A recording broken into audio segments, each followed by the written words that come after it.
Hello viewers, वेदांत academy के इस video में मैं कौशिक आप सभी का स्वागत करता हूं। आज हम लोग साउंड चैप्टर का तीसरा एपिसोड देखने जा रहे हैं, जिसमें कि हम डिस्कस करेंगे साउंड वेव्स और मीडियम्स के बारे में।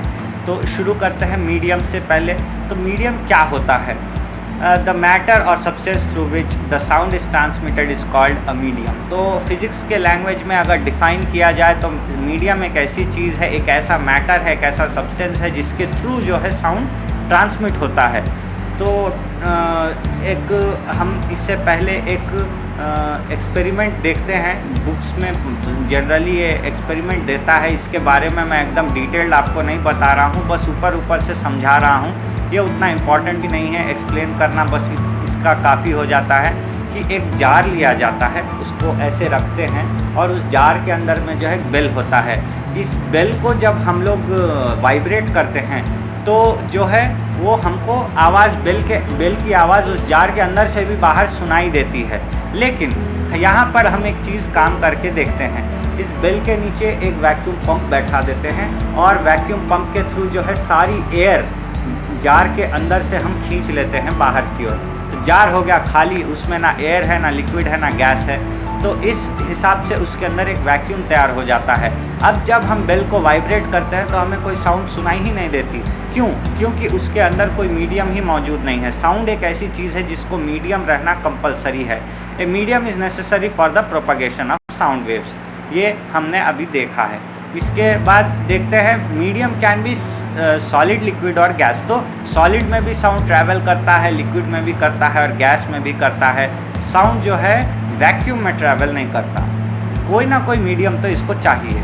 सॉलिड, लिक्विड, गैस के अलावा वैक्यूम भी एक चीज़ होती है फिजिक्स में, जिसमें कि कोई पार्टिकल ही नहीं होता, गैस भी नहीं होता। जैसे कि हमारा स्पेस हो गया, आउटर स्पेस, हमारे पृथ्वी या अर्थ के बाहर का जो स्पेस है वो एक वैक्यूम जगह है। वहाँ पर एक भी पार्टिकल मौजूद नहीं है गैस का। ऑक्सीजन तो हमको मिलती नहीं है इसीलिए, क्योंकि वहाँ पर गैस ही नहीं है। सॉलिड, लिक्विड वहाँ पर मिलती नहीं है, लिक्विड वहाँ पर एक्चुअली मिलती ही नहीं है। सॉलिड जो है दूसरे ग्रहों में हमको देखने को मिलता है, प्लैनेट्स में, या फिर हम लोग जो है ये देखते हैं हमारा एस्टेरॉइड, मीटियोर्स, इसमें जो है हम लोग सॉलिड देख सकते हैं। लेकिन साउंड जो है ऐसे वैक्यूम स्पेस में ट्रैवल नहीं करती।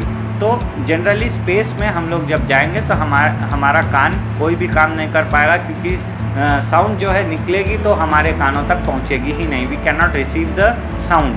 Wave that requires medium to propagate is called mechanical waves. अब जो वेव होती हैं उनमें भी दो टाइप्स होते हैं।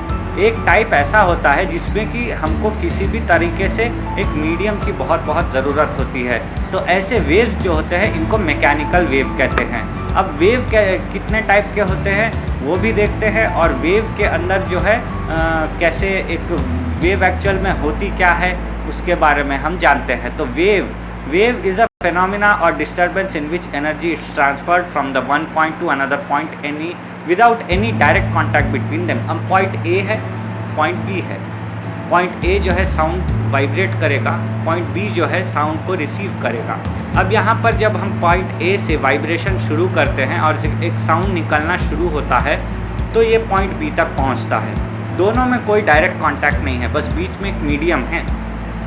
तो ये जो फिनोमिना है, यहाँ से आवाज़ यहाँ तक पहुँची पॉइंट बी तक, इसे ही वेव कहते हैं। इसी फिनोमेना को जो है वेव कहते हैं। तो वेव में क्या होता है, दो बॉडीज़ होती है, दोनों के बीच में कोई डायरेक्ट कांटेक्ट नहीं होता, लेकिन एक डिस्टरबेंस पैदा होती है, उसे ही जो है वेव कहा जाता है। ये पानी में भी आप देख सकते हैं, जब कोई पत्थर हम फेंकते हैं तो एक डिस्टरबेंस सी शुरू होती है, ये भी एक वेव होता है।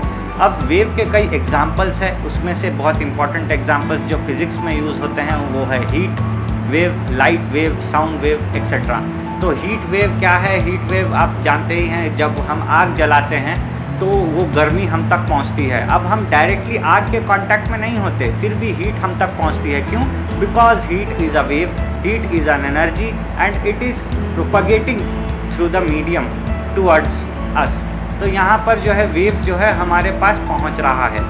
अब लाइट भी ऐसा ही है, साउंड भी ऐसा ही है, ये सब जो है एक जगह से दूसरे जगह विदाउट एनी कॉन्टैक्ट पहुंचते हैं।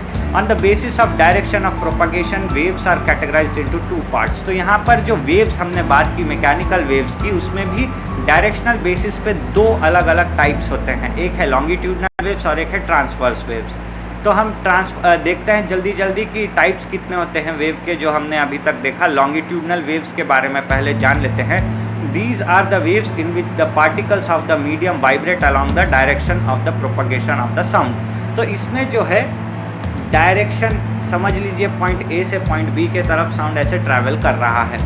तो लॉन्गिट्यूडनल वेव जो है इसके पैरेलली बनेगी, ऐसे ऐसे ऐसे करके साउंड को जो है आगे की ओर बढ़ाती जाएगी। पार्टिकल्स, एक पार्टिकल दूसरे पार्टिकल को, दूसरा पार्टिकल तीसरे पार्टिकल को, ऐसे शिफ्ट होगा साउंड एनर्जी का। तो ये जो वेव हुआ है, ये जो वेव पैदा हुई है, इसे ही हम लॉन्गिट्यूडनल वेव्स कह सकते हैं। तो लॉन्गिट्यूडनल वेव्स का डायरेक्शन कौन से तरफ तक? Parallel to the wave. अब ट्रांसवर्स वेव की बात करें तो ट्रांसवर्स वेव जो होता है वो जो है particle of the medium vibrate in the directional perpendicular to the direction of the wave. अब वेव जब ऐसे जा रही है तो ट्रांसवर्स वेव जो है ऐसे परपेंडिकुलरली उसके काम करेगी। ये ऐसे जा रहा है तो ये ऐसे ऊपर जाएगा, फिर नीचे आएगा, फिर ऊपर जाएगा, फिर नीचे आएगा, ऐसे करके जो है ये जो है एक परपेंडिकुलरली मूवमेंट करता है। पार्टिकल्स जो है ऐसे ऐसे मूव करते हैं perpendicularly 90 degrees to the along towards the wave. तो ये जो हो गया ये वेव, ये ट्रांसवर्स वेव होता है। तो हमारा साउंड, इससे पहले प्रोपगेशन ऑफ साउंड में हमने पढ़ा था कि वेव जो है एक के बाद एक विदाउट एनी कांटेक्ट आगे बढ़ते रहते हैं, तो sound is a longitudinal wave हम लोग इसको कह सकते हैं। लेकिन कुछ एक्सेप्शंस होते हैं, कंडीशंस होते हैं जिसमें साउंड ट्रांसवर्स वेव के तौर पे भी काम करता है।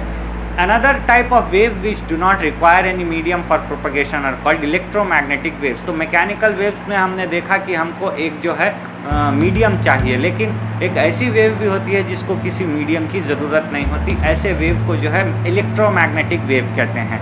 These can also travel through the vacuum। अब चूँकि मीडियम की कोई ज़रूरत ही नहीं है तो यहाँ पर जो है वैक्यूम में भी ये ट्रैवल करने लग सकता है। एग्जाम्पल में देखा जाए तो एक्सरे होती है, रेडियो वेव्स होती हैं, लाइट वेव होती है, हीट वेव होती है। इसके लिए हमको किसी मीडियम की ज़रूरत ही नहीं है।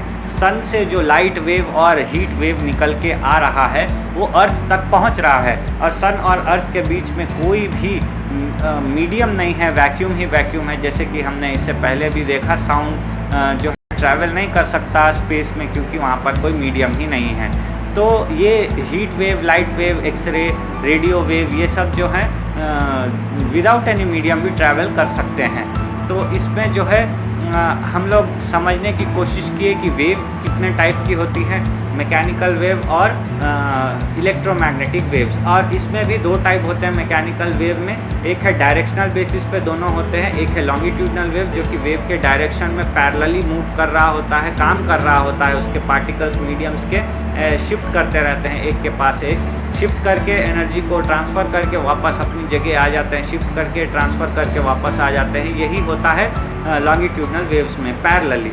और ट्रांसफ़र वेव में पार्टिकल ऐसे ऊपर की ओर शिफ्ट करता है, प्रोपगेट करता है और नीचे आ जाता है। फिर आगे दूसरा पार्टिकल जो है वो ऊपर जाता है, उसको पकड़ता है और आगे शिफ्ट करके वो नीचे आता है।